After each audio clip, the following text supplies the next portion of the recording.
This podcast is about introducing our fans to the animals, plants, and other products that we work with at Josh's Frogs. It's an opportunity to paint a picture of our hobby that is refreshing. We want you guys to be successful with the animals that you're keeping, and we want our hobby to grow ethically and sustainably into the future. Welcome to the Josh's Frogs podcast. I've got Phil. We're going to talk about vampire crabs today, but before we do that, I just want to do a commercial. This podcast is brought to you by Josh's Frogs. We're your one-stop shop for all things for your reptile and amphibians, from the feeder insects to the bioactive supplies to the caging to the lighting, all that kind of stuff we sell from one location, so you can save some money by getting it all shipped together. We have a industry-leading live arrival guarantee, not just on our animals but on our insects as well. Then we have all the blogs, articles, and videos to help you take care of those animals that you love.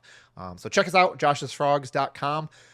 We'd love to help you take better care of your animals. So got Phil with me. We're going to talk about vampire crabs. But before we talk about them, tell us a little bit about how you started working here at Josh's Frogs, and give us a rundown of what are some of the things that you do here. So I saw a job listing for Josh's Frogs right before the pandemic started, and it was something I'd always wanted to get into, as our hobby, of course. Mm-hmm. So I applied, and I was hired a week later, right at the beginning of the pandemic, so that had some difficulty getting in. But once we started, it was off to a great start, and since then I've overseen our microfauna program and done all of our legal arthropod interactions, so any of our bug legalities or permits or any of that kind of stuff is handled, and then I oversee the crabs, isopods, millipedes, and springtails. Cool. So pretend you're talking to our uncles and aunts who don't know anything about keeping pets or anything like that. Give us a rundown. What are you doing on a day-to-day basis? What are some of the tasks that you're doing? Give us some of those. Mixing dirt, feeding all the animals for sure. So throwing food just into dirt piles, which sounds like the weirdest thing, but when everything we have lives in the dirt, it's just kind of how it goes. Misting usually once a week.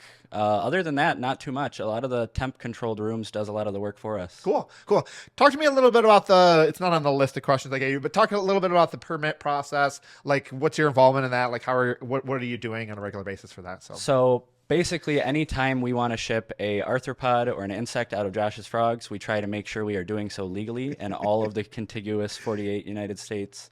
So we will have to go through and look at each individual arthropod, find out if any states have any regulations, submit a permit to the USDA, which could include hours of work because you have to individually add every state and everywhere you might want it to go.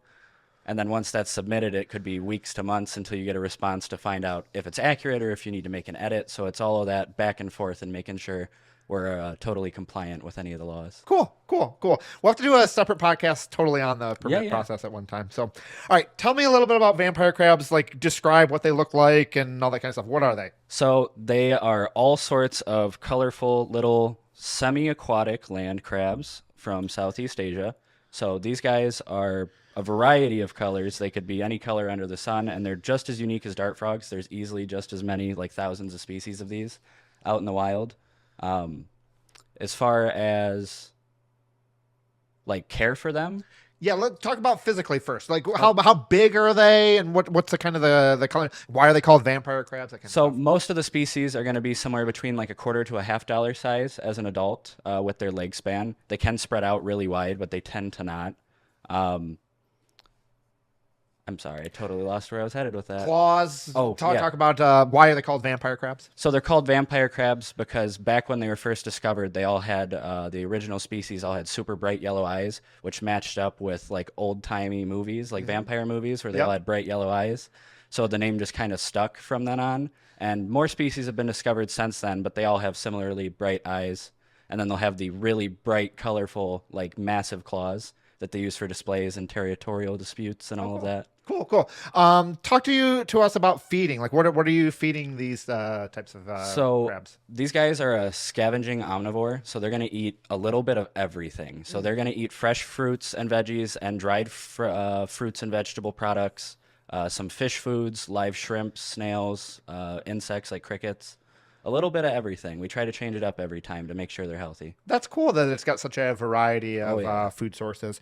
So, talk to a little bit about how we take care of them. Like, how are we setting them up, and then how that might be different if somebody was setting them up in their house, how that would be different. So we set them up pretty simply. We try to keep their land segment as free of substrate as possible because they are burrowers in nature. And for us to be able to interact with them and make sure that they're doing well and everything, we try to make sure they have really shallow substrate.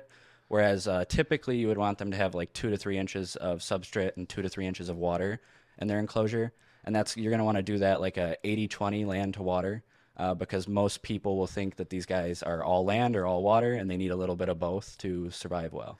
Now, talk about cage sizing. How big are you putting them in, and how densely are you populating those cages? So when we're breeding them here in the warehouse, we're going to keep groups of like 3 to 5, usually one male and a bunch of females in like an 18-18 cube. But generally at home in a well set up terrarium, you could easily keep 3 to 5 in like a 10 to 20 gallon style. Cool, cool. So that's pretty dense when you're talking about animals of that size. Oh, Yeah. absolutely. Yeah, that's cool. That's cool. Now, how is keeping babies different than keeping adults? Like, are there any differences that way? Yeah, so when the babies are born, it's typically during a very low moon phase, so there's very little light outside. So they're actually born transparent to help them blend in and camouflage so that they can avoid predation. And so they spend a lot of their time in the water when they're juveniles because they're going through concurrent molts very frequently, and they're going up in size very quickly because by the time the moon is fully bright again, they want to be about half their adult size and usually fully colored up Wow. so that they're ready to go. Now, give us a time frame. How quickly is that happening? That could happen in anywhere from like probably 14 to 30 days where they're getting up to about the size of a dime on their body and they're developing a lot of their adult coloration. Cool. And then how long after that? What's the average life expectancy of some of these crabs? They're going to mature in about 3 to 4 months after that, so at about 6 or 7 months of age, and then they're going to live for about 2 to 3 years, with females definitely living longer than males. Oh, interesting, interesting.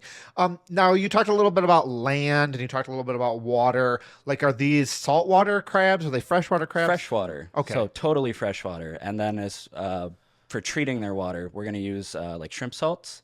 So we want to make sure the mineral content is really high for them because they're in areas where there's a lot of water going through like limestone and through a lot of dense jungle foliage. So it's collecting a lot of nutrients and minerals on its way to them. Cool. Can you talk a little bit about dosing? Like, where do I get this salt, and how do I do all that kind of stuff? Any general pet store will carry shrimp salt these days because the aquatic hobby is blown up, and these guys are definitely a part of that. And dosing is going to be the same as like your typical recommended dose. So for most of them, it's usually about a tablespoon for 10 gallons. Cool, cool. Now you talked a little bit about substrate depth. Anything else that you're putting inside the terrarium for them? Yeah, so they're going to have a variety of live plants because they tend to form their burrows at the base of plants in the root systems. So we try to use shallow rooting plants like bromeliads and cryptanthus to give them areas that have a lot of cover but don't have a lot of root. So if we do have to get in there and dig them out, it's easy to do so and replace it. And then the water section will always have sand in it. They need like 1 to 2 inches of sand in their water so that when they're molting, they're able to put their legs underneath the sand, and that's how they pull out of their molt. Oh, interesting. That's really cool. And talk about frequency of molting. Like, how often are they? You said as babies are molting quite frequently. How does that change throughout their adult life? So it varies drastically individual to individual. We've noticed it's not a very kind of regular thing like it would be with arachnids where you can kind of count on it to happen around a certain time. When they're babies, it could be anywhere from every other day to every other week. They generally take 1 to 7 days between their first like 4 molts. And then after that, it's usually 30 to 40 days between molts. Wow, wow. And then similar to other animals, when they come out of that molt, are they acting a little bit differently, or do we have to change their care when they're freshly molted? How? We just have to be a little careful with them because they're going to be a little soft. So when they come out of their shells, it takes time for that to harden. So they usually spend about an hour in the water making sure that everything's working. You'll see them kind of articulate all of their moving parts and make sure everything's attached well.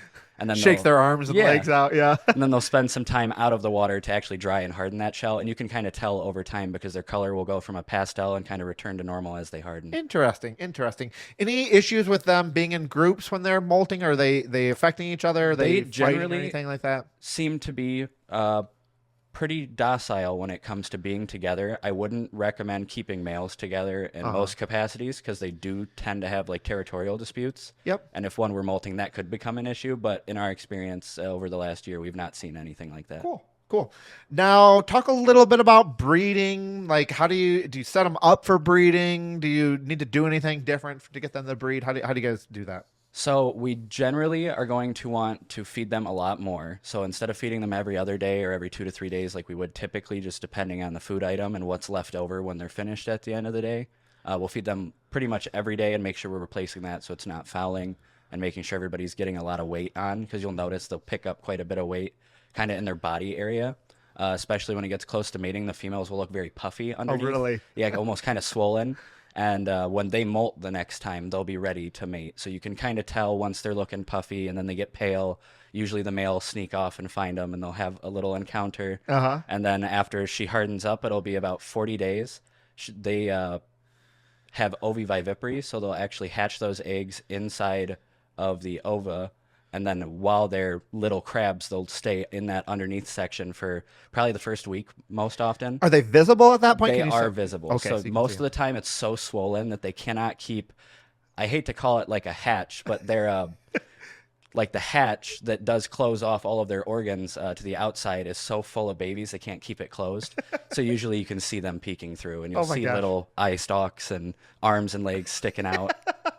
That's awesome. And then when does she let go of them? Like, she's generally going to let go of them, and we still haven't figured out quite how they know this, but when the moon's visibility is low, so when it gets to less than 25% illumination, they will let all the babies go free.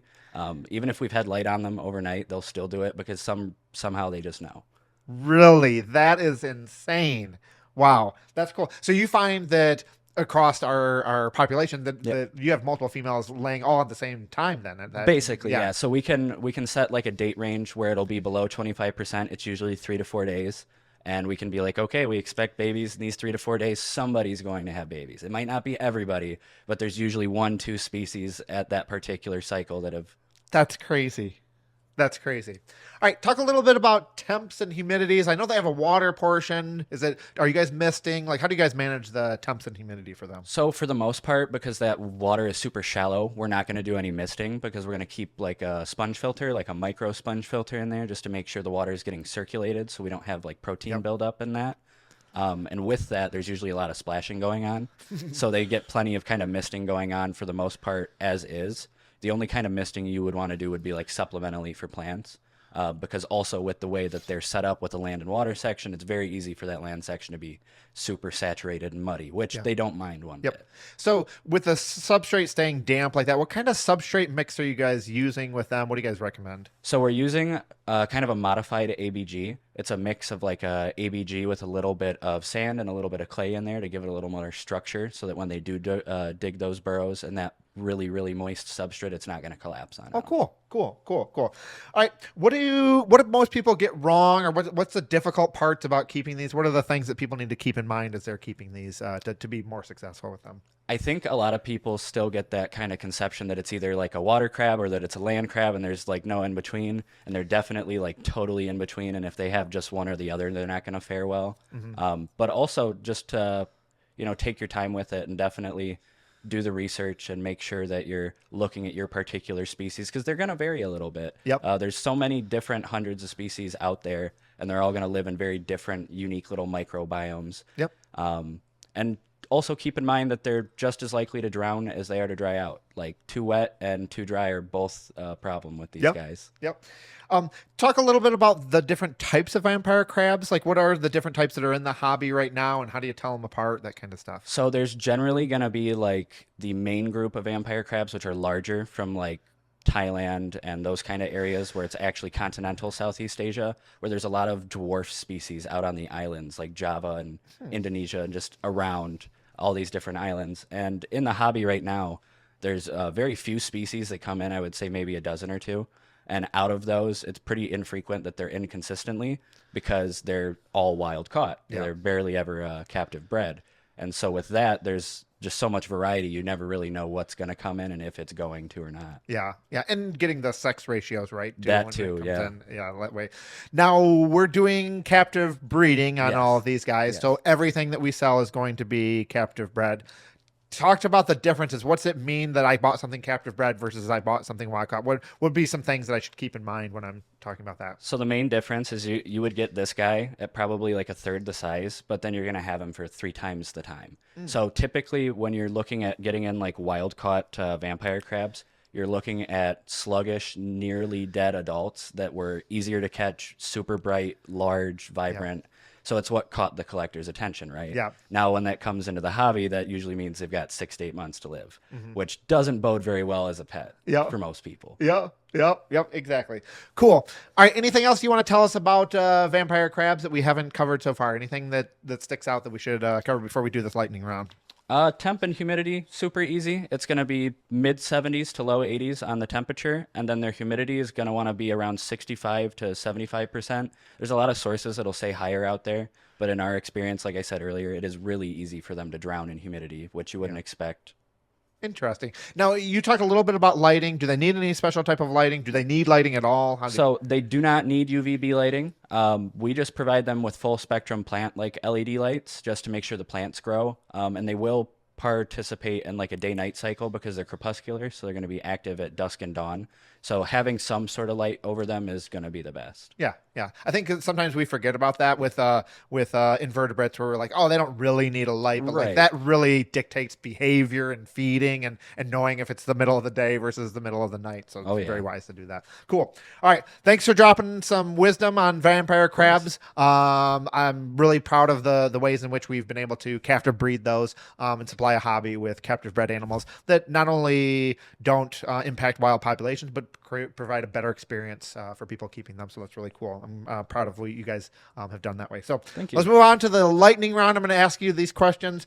Give me the first thing that comes to your mind. If you are like, nothing's coming to my mind, we'll just say pass. Okay. We'll go on to the next one. All right. If money and space were no issue, what is your dream pet that you would keep? Oh, it wouldn't just be one.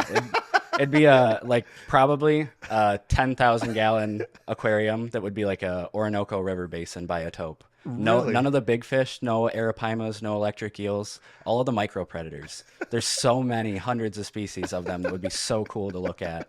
And Now, how do you set up a river biome in a tank that big? You're going to have like a center or something and then go around the outside? I would think like maybe like a sheer bank on one side and then like little outcroppings so that there's lots of little micro habitats. That's going cool. on. That's really cool. 10,000 gallons.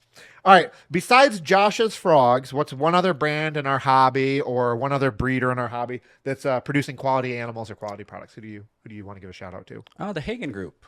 Cool. I love a lot of their products. We use a lot of their products for like raising the crabs. And I think they're making a lot of really big steps to kind of change the aquatic hobby in the same way we want to change the exotics hobby. That's cool. That's cool. All right. What was your first pet that you had? An anole.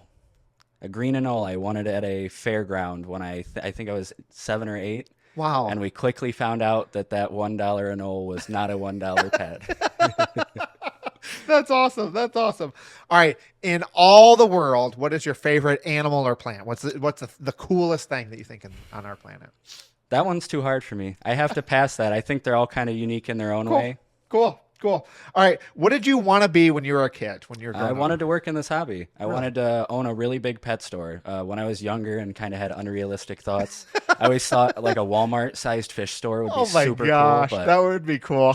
A lot of water changes. oh yes, All right. You have a free hour. You can do anything you want. What are you doing during that hour? What are you doing with your free hour? probably watching a documentary. So a lot of the time I spend my free time just kind of learning because I like acquiring knowledge. I think that's a big part of like animals, especially, is just kind of doing the research and finding out what else is out there and coming to conclusions if there aren't any. That's cool. That's cool. That's cool.